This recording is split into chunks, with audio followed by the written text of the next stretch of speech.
Hi.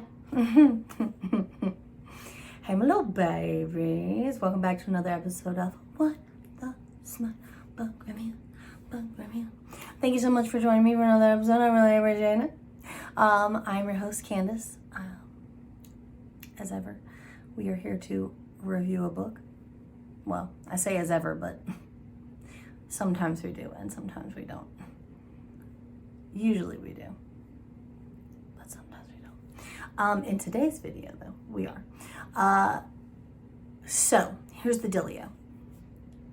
I know you guys are gonna maybe kind of semi come for me. I'm gonna explain myself. Hopefully you see my reasoning and you'll take it at face value and not look too far into it, because it is intended to be taken at face value because it is the truth. And there's nothing more sinister behind it. You know what I'm saying? In today's video, we are continuing on with our IAD train. And we have actually reached, for this channel, at the moment, kind of the end of our road. Kind of. And I say that because it's the last stop before Munro. Okay. I know what you're thinking. The last book that we reviewed for IAD was Sweet Ruin. Okay. The next book should technically be Shadow's Seduction, which is Caspion's book. Caspion's book was released as a novella, and it was self-published. And I have not reviewed it yet. In today's video, we are actually not reviewing that one. We are jumping past that one, and we are going to be reviewing this one, which is Wicked Abyss. Okay, here's the reasoning for that. In my attempt to be fresh for Munro, and I think I explained this a couple of videos back, I have been doing a reread, which is reread, and I use that term loosely because I have not been reading, technically. I have been doing a re-listen. I have been listening to the audiobooks for this series to get everything fresh for when Munro dropped, so that it would be super fresh, because you know my brain is shit, okay? Because Shadow Seduction was self-published by Kresley and not through Simon & Schuster, whom obviously she is no longer with because she is a fully self-published author now. That novella was never made into audio. So, I have not had time to physically sit down and read with my with my eyeballs, the novella in print. So that is why I am not reviewing it today. That is why I'm reviewing this one.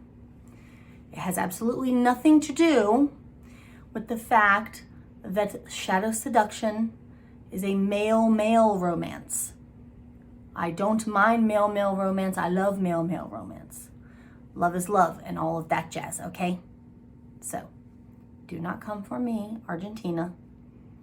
I loved Caspian. Don't, okay? So, that being said, in today's video, all you cool cats and kittens, we're going to be reviewing this book, Wicked Abyss. I love this book. And you know what's funny? When this book first came out, I adored this book. On the rereads and the re-listens, I've come to the realization that every time I listen to the audio again, or I read the book again, I like it more than I did the time before. And I don't know why that is. I think it's more Lila than it is Abyssian. I don't know what it is about the female characters that Kresley writes they're just all so, they have so much gumption, and they have so much like oomph, you know what I mean? Like they're just so brash and ballsy and like take no prisoners, and like they're what I want to be when I grow up. And I say that as a 37-year-old lady. But you know what I mean, right? Okay, so the deets for the book. So I have not been keeping track because I have been using my reading journal and not my deet sheet like I used to. I have not been writing down for the last few books the page number that Amazon says that these books have. So for this one, we're not going to call Amazon out on the fact that they lie about how many pages are in the book, even though we know that the number would have almost certainly been inaccurate. You know. However, we will give you the details of the book, and then we'll do the blurb, and then we'll break it down. And I'm going to try and make this video very quick for several reasons. One, no storage, which I already explained, no storage. Two, because I've come to the realization that this reading journal is both a blessing and a curse. It's a blessing because it helps my addled brain keep track of details that it would have forgotten without the help of the reading journal.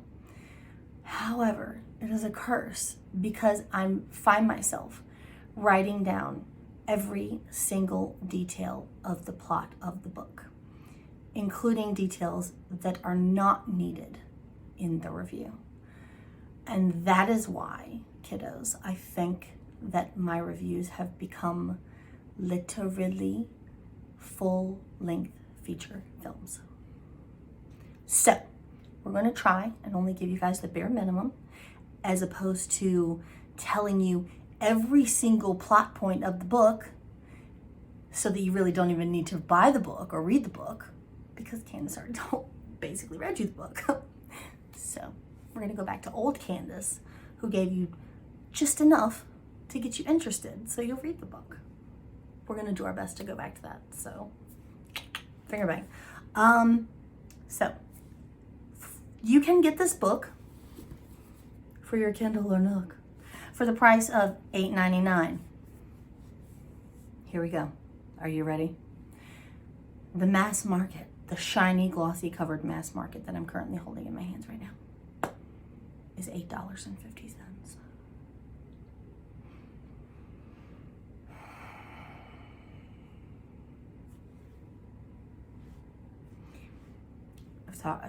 I've done it so many times before that I feel like I'm gonna rein myself in, and I'm not gonna do it in this video. But if you're a repeat viewer, you know exactly what I'm about to do, what I was about to do. Insert rant right here. You can currently get the hardcover edition of this book on Amazon for $23.99. Not bad. You can get this book in varying conditions of used on eBay for around $5 with free shipping. So whatever your cup of tea, you know what I'm saying? I will read you guys the blurb really quick, and then we'll break it down. I'm gonna get into it because I love this book.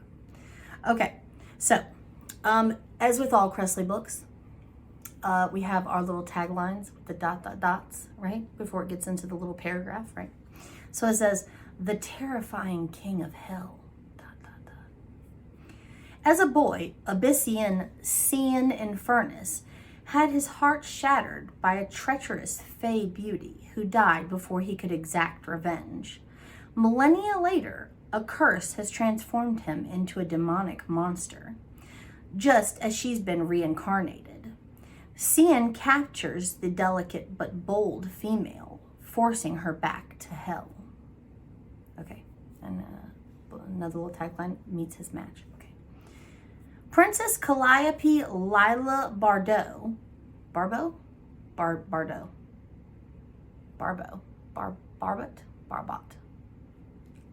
whatever. Lila's people have hated and feared Abyssian have hated and feared Abyssian and his alliance of monsters for eons. When the beastly demon imprisons her in his mystical castle, vowing revenge for betrayals she can't remember, Lila makes her own vow to bring down the wicked beast for good. Another tagline. Can two adversaries share one happily ever after? As Lila turns hell inside out, the all-powerful Cian finds himself defenseless against his feelings for her. In turn, Lila reluctantly responds to the beast's cleverness and gruff vulnerability. But when truths from a far distant past are revealed, can their tenuous bond withstand ages of deceit, a curse, and a looming supernatural war? Okay. All right. So, the two main characters for this book are Cian, long name Abyssian Infernus, and Lila, given name Calliope. Okay. I'm not even going to try and pronounce the last name again. It's irrelevant. Anyway. Okay. Who should we begin? Okay. So, Cian, Abyssian, you have met before. He is a member of the Morior. He is the primordial of his species and the oldest demon. He had a brother, Gorlov, who we saw make an appearance in Shadow's Claim, who was in the tournament that was taking place for Bettina's hand. He was eventually killed by Trahan, the vampire, the Dacian vampire. Gorlov was the ruler of Pandemonia, the Hell Dimension, which we also saw in Dark Sky, if you'll recall, with Melanthe and Thronos.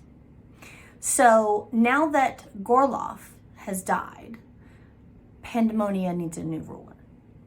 And Cian, as his brother, has an obligation to come back to Gaia. Well, not really Gaia. Cian has an obligation to come back to Pandemonia and rule in his brother's stead. Gorlov, if you remember, was pretty fucking gross. He was known as the father of terrors because if you spilled even a little bit of his blood, it would literally create like little creatures that, like little children out of his blood, little demons out of his blood that were gross. He was a monster, basically. However, he was not always that way. Both him and Cian were perfectly normal children. However, when their parents died, Gorlov, being I believe he was the oldest, inherited the crown. And along with the crown came a curse called the Hell Change. And he basically was cursed to, over time, become more and more hideous. The only way to break that curse was to find something called the Hellfire. No one knows where it is or what it's like a mystical blue flame that's located somewhere in Pandemonia. And once you find the Hellfire, then you could return to your original form, or a form that's pleasing to your mate, or whatever it is. But Gorlov never found it, so he continued to mutate and get gross until he died in the tournament.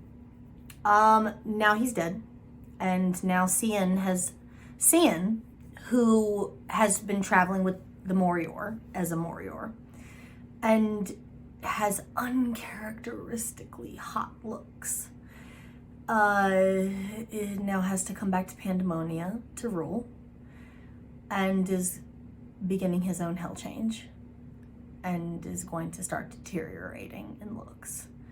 he has now gone from looking like Casanova to having red skin like the devil, and lots of piercings, and his facial features are very like pointed, like his cheekbones are very pointed and his chin is kind of blunted and like etc, etc, right? He doesn't have like hooves or anything yet, but he's definitely not the Hottie McHotterson that he was before, right? So he's in hell, and he's lamenting his hell change, and he's depressed, and his existence in hell, he reigns over Pandemonia. And he has powers there that he doesn't have outside of Pandemonia. But in Pandemonia, he reigns supreme. His essence is tied to the realm. So what he experiences, the realm subsequently kind of experiences. So like if he's in a foul mood, then like the volcanoes of hell will erupt, and they'll have bad weather, and you know what I'm saying? Like it'll influence what's going on around Pandemonia, right? Abyssian is a demon. Demons naturally are born with horns that they grow into and that they get bigger over time, and they're very proud of their horns, and right? Okay. So Abyssian now, current day Abyssian, has horns in Pandemonia. When he traveled with the Morior, he did not. He was supposed to, but his were missing. The reason for that being is because many a moon ago, around the time that Gorlov took over as king of Pandemonia, they discovered a rift between Pandemonia and another kingdom called Sylvan. It was a Fey kingdom, and they decided that Gorlov wanted to kind of broker peace with these Fays and start like a bartering system. And he had like a vision in his head to like better Pandemonia for the good of his people. And he didn't want it to be just like a disgusting hellscape place with like lava pits and desert and ash and shit, right? So he sent Cian through this rift to Sylvan as like an ambassador type situation. And he basically sent him there and for like a season, like in the olden days, how like those historical Regency novels, and like for the season, we're gonna say for the season. And while he was there, he fell in love with a Fey princess, and he realized that this Fey princess was his mate, his fated mate. She was a vain, flighty, two-faced piece of shit. She played him for a fool, and in a bid to prove to her that he could be what she wanted him to be, or what she needed, after she made some scathing remarks about how she could never love a beast with horns, he cut his own horns off. Like he took an axe and he hacked his own horns off and presented them to her like, here, bitch, these are for you. Marry me. And she still snubbed him and married someone else. So he didn't have horns. Because once a demon has frozen into their immortality, they cut off their horns. Like they don't, like, I think for demons, their horns don't grow back. Even after they're frozen into their immortality, they don't grow back. So So he just didn't have horns. It was like a big disgrace type situation for him, right? So come to find out, so he goes back home to Pandemonia, disgraced. A whole bunch of, he had told a whole bunch of the secrets of Pandemonia to the princess. She had basically used him to get secrets of his plane, of his hell plane from him, which she then turned over to her parents, who used that to essentially like wage war on Pandemonia and take a whole bunch of their demon people like hostage and use them as slaves. And then the rift between the two worlds had to be sealed, and the demons that were there were just stuck there and were just left there to be used as slaves. And just sold, they were stuck. So it's a big blot of like shame in Cian's mind. So he harbors a whole bunch of resentment.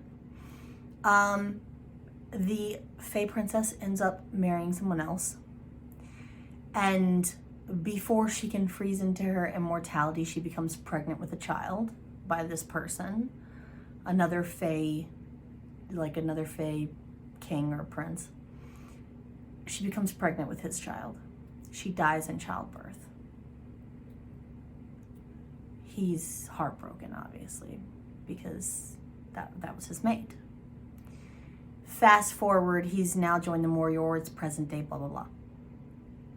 He's been told by our favorite Valkyrie soothsayer that his mate has been reborn, and she's been reincarnated into the body of another Fae named Lila.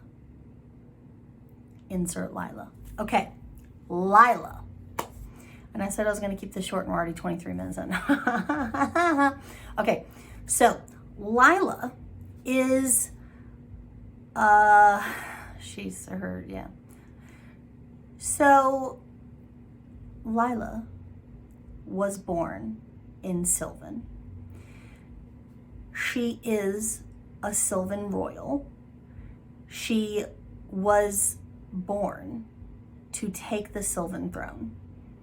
She is like next in line to take the Sylvan throne. The current king sitting on the Sylvan throne is her cousin, Sethon, aka Seth, whom we have already heard of because Sethon was in Rune's book, in Sweet Ruin, as the piece of shit who was Rune's half-brother. Okay, yeah, you remember him? Yeah, okay. So Lila was basically raised in the Sylvan court, where it was very backstabby and very underhanded. Her parents were decapitated by Seth right in front of her. They were basically considered to be like traitors to the crown.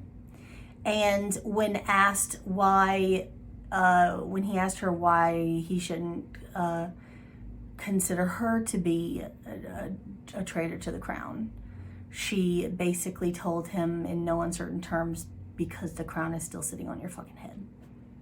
Because if I was a traitor, you'd be dead already. Lila does not give two fucks about nothing, okay?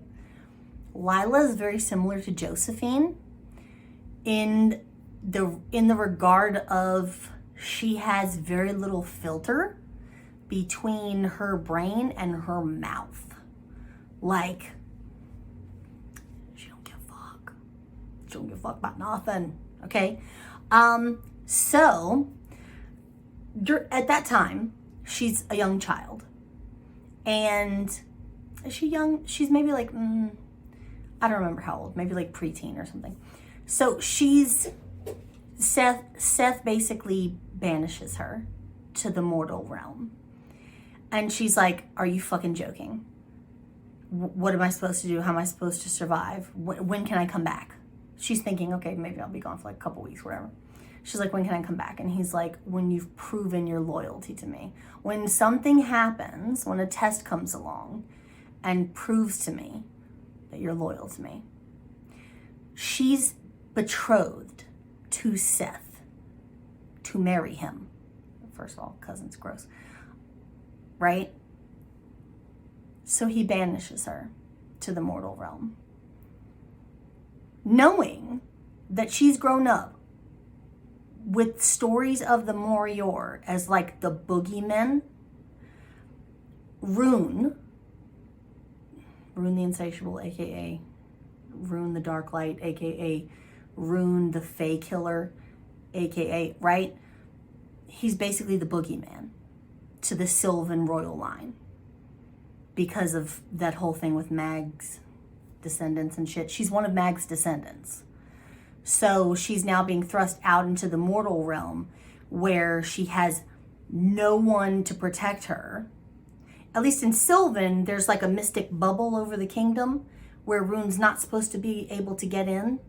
Now she's going out there where she ain't got nobody and she don't know nobody and she ain't got no money and she ain't got no job and she ain't got no place to live and she ain't got no food, right?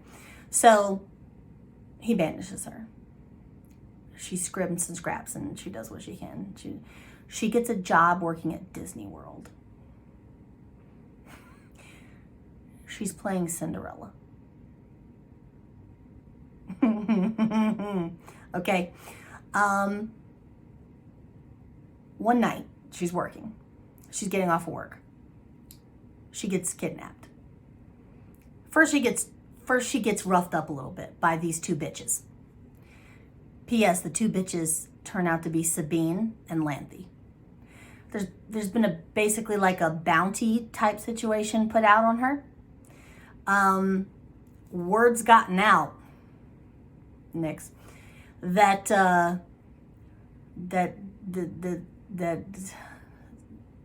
this Morior's mate has been reincarnated in the form of this person over here.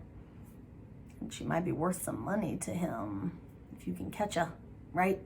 So they fuck with her a little bit. They rough her up, cover her in mud. She's all scuffed up, banged up, right? They catch her.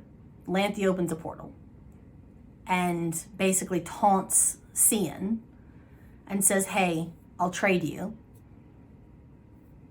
You let me have that land that we basically commandeered in Pandemonia for the Reckoners. Let me have that free and clear. And you just like create more space. Since like your mind is one with the land, you just like use your mind, use the force, and just stretch us out further away from you. So you still have all that land that you would have had.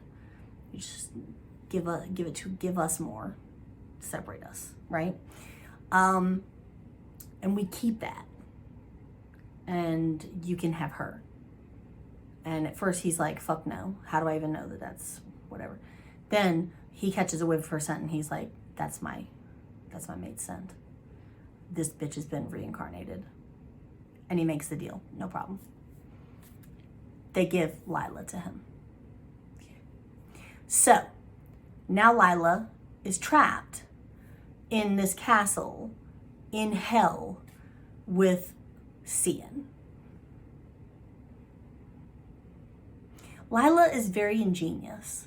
Lila went to a mortal college. She basically like fudged her paperwork to get into a mortal college. She has like multiple degrees in like engineering, and like she's basically studied how to do a shit ton of stuff. She's book smart on a bunch of stuff. Not necessarily street smart, but book smart. She can do a lot of stuff. So she's very ingenious. So now she's trapped in this castle with this brutish, not ugly looking, but kind of devilish looking demon who's treating her like shit over some shit that happened with a bitch she doesn't even remember being. Right? Sketchy, right? So a battle of wills ensues. They go back and forth. Him creating trials and tribulations for her to go through. Her testing his patience every time you turn around, every 5 minutes. And yeah, so what she doesn't know is that she had originally been sent there. Technically, she knew it was coming. She just didn't know to what extent. Prior to Sabine and Lanthe kidnapping her, she got a visit from Seth and Nyx at Disney World. And she was told by Seth, here's your test. You're going to go to hell and you're going to spy for me, and you're going to get information on the Morior. Specifically, Nyx wants information on Orion. You get that information, we'll extract you, you come back to Sylvan, you become my queen. You come home. End of. She'll do anything to get back to Sylvan. She's terrified of Rune. She's sick of living in the mortal world. She just wants to go home. Right? So she knew it was coming. What she doesn't know is that Seth never had any intention of taking her back to Sylvan.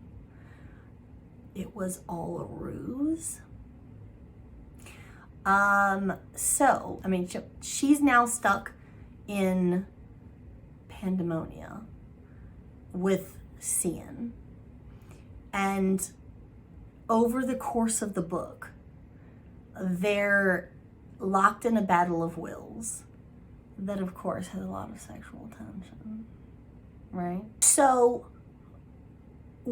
over the course of the book, he decides, he goes from loathing her and wanting to make her suffer to being attracted to her, to not really knowing how to seduce her in his current state of being, because he realizes he thinks he's repulsive. He's used to being like looking like an angel, right? And now he thinks he looks like pond scum. She actually doesn't think he looks terrible, but of course she's not going to tell him that, right? So, on the advice of Uther, another of the Morior, who's like camped out in Pandemonia, he's a dragon shifter who, for some mysterious reason, will not shift out of his dragon form. He's camped out in Pandemonia, spying on Melanthe and the other Reckoners while they watch. He has like a soap opera addiction, and he watches like their cable television through their window like a peeping Tom. On the advice of Uther suggests that Cian attempts to seduce Lila. Cian's like, I don't know how to do that. I'm enraged. Every time I look at her, all I can think about is her old life and her betrayal and all of this. And I can't let go of that betrayal. And eventually, he starts trying to do that. At some point, he comes to the realization that the only way he's going to be able to keep her there with him is by offering her a deal, which is I will keep the Morior from attacking Sylvan, because we've vowed to end Sylvan. We're gonna blow it off the map. Fuck Sylvan. I will have the Morior vow not to attack Sylvan if you agree to marry me. And for Sylvan, she does. And she marries him. Up until this point, she still has not told him that she was sent there by Nyx and Seth, because she knows that when he finds that out, he's going to see it. He's going to see it as a parallel to the betrayal that his first mate, like the way that she betrayed him. That he's gonna make that connection between the two,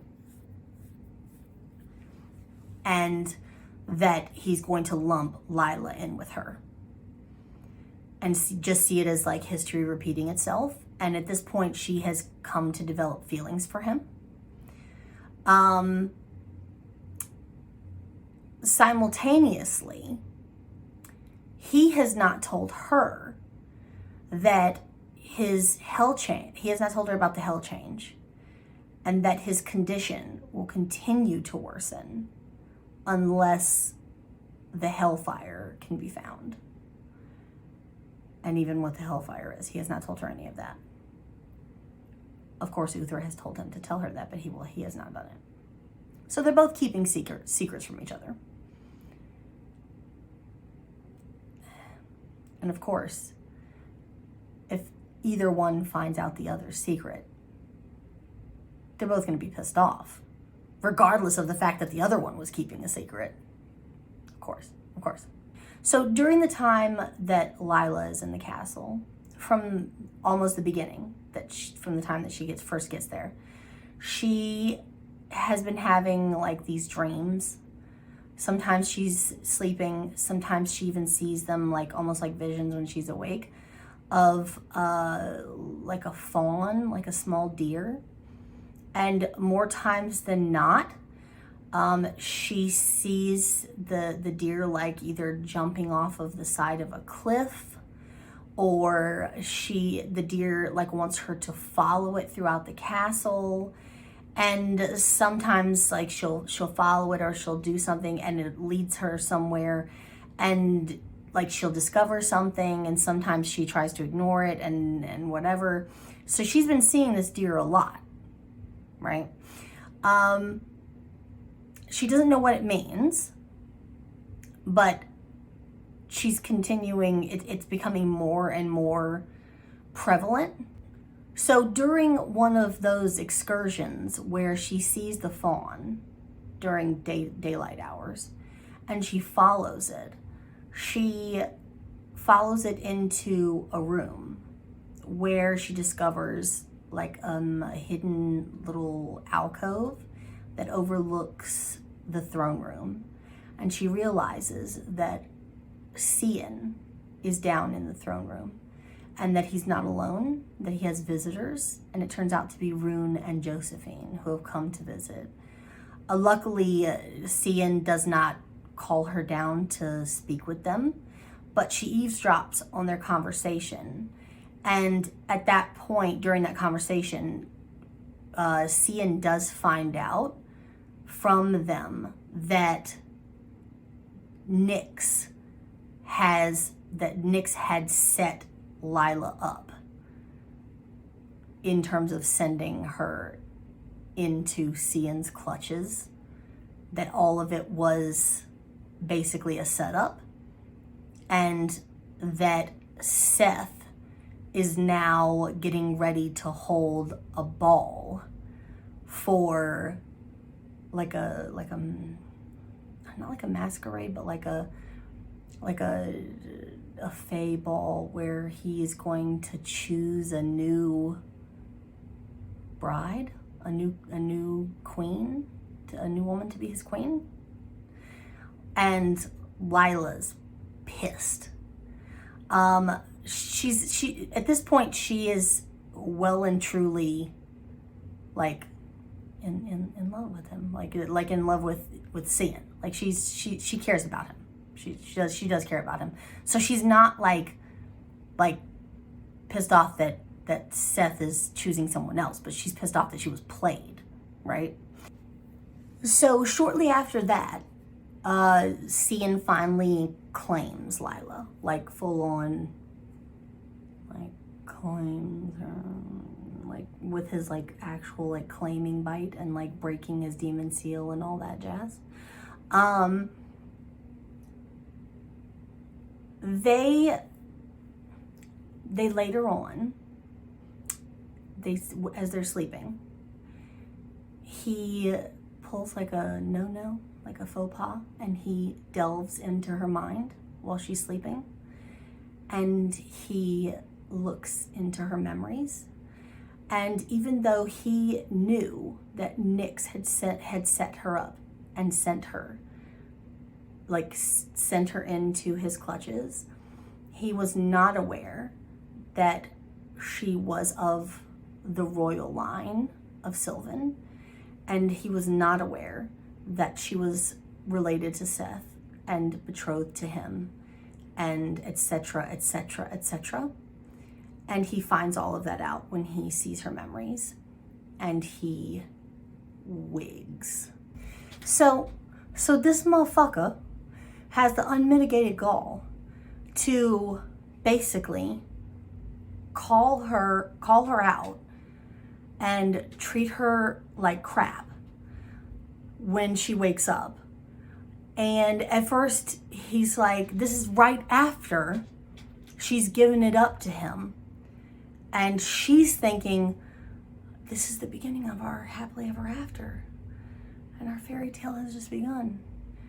And we only just begun to live. Okay, right? No. And then he looks at her and he's like, no. You're a traitor, and I'm gonna lock you in the dungeon. And he does. And he locks her in the dungeon. And then he goes off hunting for Rune, because he knows that Rune, when Rune came to visit, he specifically asked Rune, did Rune know anything? Had Rune discovered anything about Lila's past in his investigations into Lila? Did he discover anything about Lila? And Rune specifically told him no. And now he knows that Rune was lying, because Rune knows what he's doing. Rune has been hunting down Sylvan royals for millennia. And so if he really wanted to hunt down and kill a stray Sylvan royal living out in the mortal realm, he could. So Rune knew that who she was. He also knew that was now Cian's mate, and now soon to be, and now wife, and that he wanted to give them a fighting chance. So he deliberately did not tell Cian this. And now Cian knows this. So now he's going hunting for Rune to beat his ass, right? So he leaves Lila locked in the dungeon while he goes to Tenebris, the Morior's rotating dimension castle shit. Lila's pissed off. She's good and pissed off now, because she's like, are you joking? Like, I just gave you my good stuff, and you're gonna treat me like this? No, sir. So he leaves. She's in the dungeon fuming. She sees the fawn. The fawn's outside of her cell. She's like, I would love to follow you, but I can't, I'm locked in here. the fawn literally makes the door fall off of the cell. She walks out. She follows the fawn. She follows the fawn all the way to a place hidden in the castle where there's a secret room with a giant blue flame. Guess what that blue flame is? You're right, it's the hellfire. She walks into the hellfire. At first she vacillates between, should I do this? This is crazy. What the fuck am I doing? And then she's like, fuck it, I have nothing to lose. Well, I'm stuck here. My manses has abandoned me. What do I got? So she walks into the hellfire. She wakes up in her bedroom on the floor, and she feels different. She feels different. She feels powerful, right? She's now hearing things she wasn't hearing before. She's feeling things she wasn't feeling before. She can see things that are happening clear across the other side of Pandemonia. She's basically become one with the hell plane, the way Cian is. So was it due to the hellfire? Was it due to his claiming bite? Was it due to, who knows, right? Combination of things, who knows? But what she does know is that she's loose and she's pissed. And not only is she pissed at Cian, but she's pissed at Nyx, and she's pissed at Seth, and she's pissed at everyone involved. So, she's looking with her mind, and she finds the rift between Pandemonia and Sylvan. And she's gonna reopen it. And why? Because she has a ball to attend. So, she goes into her little walk-in closet that Cian has gifted her, that basically, when she walks in, it provides her with whatever it is that she wants to wear most. And when she walks in, it automatically furbishes her. It automatically furbishes her with a stunning gown for her to wear to this ball. And then she looks up, and there's a box. Oh, there's a weird box on top of the shelf. What is it? She opens it up. And inside of it is a crown. Very, very ornate crown with horns, like protruding from it, like built into it. Very cool, very awesome. Cool. She's like, perfect. Because I'm the fucking queen of hell. And I get my own fucking horns. That's right. Yeah, girl, you do. Okay. So she puts on the crown. And she goes to Sylvan. And she knows when she walks in there, once she leaves Pandemonia, she doesn't have any powers. While she's in Pandemonia, she has tons of powers because she's connected to the realm, just like Cian does. When she leaves, she has no powers. She just needs the illusion of power. If you'll recall, in Rune's book, Sweet Ruin, there was a particular point in time when Joe and Rune went to a similar ball thrown by the Fae Court. And Rune shot an arrow that destroyed Seth's ancestral sword. He's been sore about it ever since. So he's been looking for a replacement piece to reunite the kingdom. Well, okay, whatever. So what she does is she takes a gift that Cian gave her that's made of titanium steel, that is the same metal that the sword was made from, and she coats it in Leviathan venom, which is highly poisonous. To the touch, it's highly poisonous. She puts on gloves, obviously. She ain't gonna touch it. She knows what she's doing. And she takes it with her because she's using her fucking brain instead of her brawn. And she goes to the ball, and she walks in, and she's all, I am the queen. Not only am I the queen of hell, I am the queen of Sylvan. Get the fuck off my throne, Seth. And he's like, Lila, Calliope, what are you doing here? Ha ha ha ha ha. And she's like, I'm brimming with power. You don't even know how much power I have, bitch. Right? And he's like kind of taken aback, like, do you have power? Right about the time that she's laying her trap, who shows up? Fucking Cian shows up. But he's not supposed to be showing up because technically he's made a vow not to attack Sylvan, right? Because Lila married him. So he's not supposed to be hurting anyone in Sylvan. So he's outside causing a ruckus because he's met Rune. He went to Tenebris. Him and Rune got into it. Rune made him see the error of his ways, made him realize he was being a complete ass.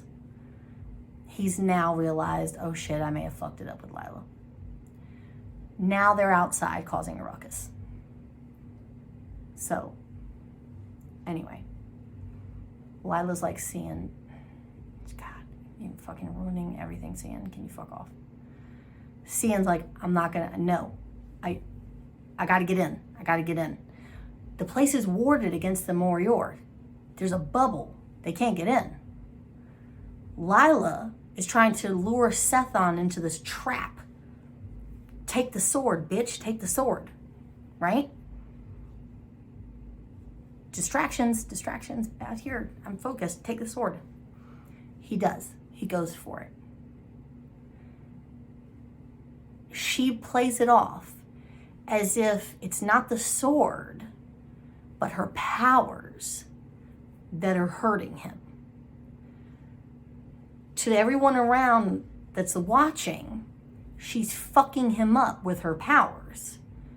Like, I'm force choking you and making you gurgle up your own vomit and blood and intestines, right? And she's poisoning him to death from the inside out. He dies. Okay. End of. Sethon is dead. One more royal fate, Sylvan fate that bites the dust. Dead. So by this time, Cian is outside. The Sylvan guards have plugged him full of arrows. He's a mess. He's kind of kept his word to Lila. He's been deflecting blows as much as he can without actually attacking anyone. She's yelling at him, fight back, you fucking idiot. So they only have a certain amount of time to reach a portal back to Pandemonia that Uther has created. So one thing I forgot to mention, while Cian is in Tenebris, after him and Rune have had their little scuffle, something happens, and Cian transforms back into his old form. And come to find out, for him, it turns out that Lila was kind of like his hellfire, if that makes sense. So now he can revert back to the way that the translation was kind of garbled. The true translation of the curse is that his final form will be whatever is most pleasing to his mate, basically. Right. So, they jump back through the portal that's going to close within a certain amount of time. They get back to Pandemonia. She gives him a lot of grief, but they make up in the end, obviously. And they live happily ever after in the end. So yes, kiddos, that is basically the gist of this story. And it only took me like an hour. Which I guess is better than an hour and a half. Okay, so for the rating for this book, I gave it a 9.5. I loved this book. I love all these books. I've said it. How many times have I said it? What book are we up to now? Like 17? 18? 17? I can't remember. Anyway, I love this book. So I would highly recommend this series or this book to anyone. I say it to everybody. I'll say it again. I would highly recommend these books to anyone that will listen. If you enjoyed this video, if you like me and you like my channel, please consider subscribing. I really appreciate it. If you do subscribe, make sure you hit the notification bell so you get notified when I upload a new video. I upload videos every Thursday. If you would like, you can follow me on social media. I do have a members only Facebook group, an Instagram, and a Twitter that I never post to, ever. Seriously, ever. But yes, you can follow me. I'll put the links in the description box below, and I'll put a little banner here on the screen for you guys to see. And yeah, I really appreciate you guys joining me for another video, and I will see you guys in my next one. I love you so much. Bye.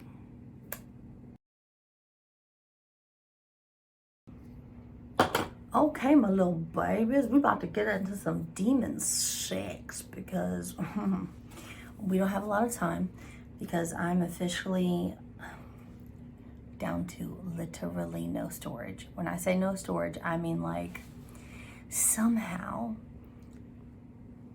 the amount of documents and data that I've accumulated on my Instagram app has surpassed the 12 billion photos that I've got saved on my phone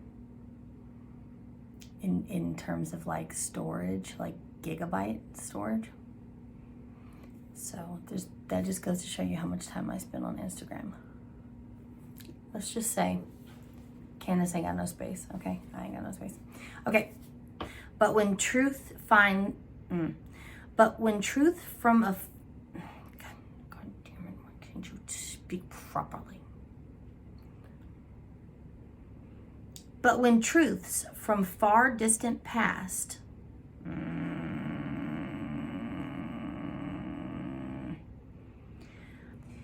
and they were basically considered to be like treasonous.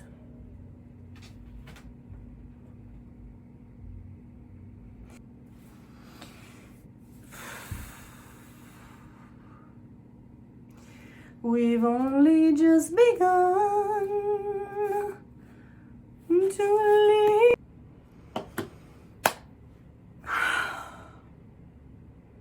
Lord have mercy, God, Jesus, please.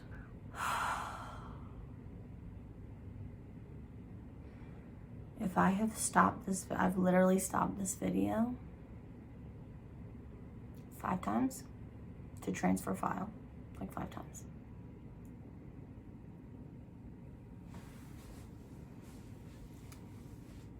Someone's gotta give, someone's gotta give. Someone's gotta give, someone's gotta give. This is a brand new copy. I have never read it. Never read it. Because my other copy got messed up. Don't ask me what happened. I don't want to talk about it. Anyway, I feel like that was better. Better than how it usually is.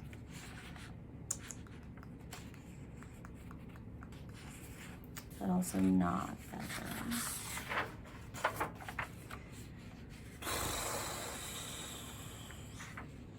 The fuck? What?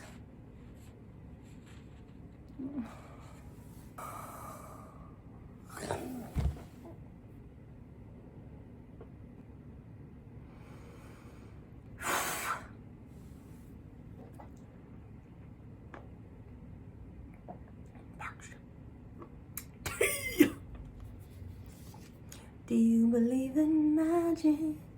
Mm-hmm. What's that from? Parent Trap. The remake, not the original. Now I want to watch that movie. I got new cups. Aren't they cute? Isn't that cute? They have little phrases on them. Stop. Who's messaging me so much? Who's messaging me so much? Okay. Anyway. You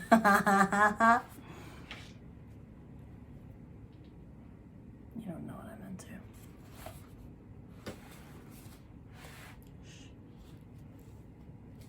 Okay. I'm gonna go. I love you guys so much. I'll see you later. See you later, Tater. All right. I love you so much. I'll talk to you later.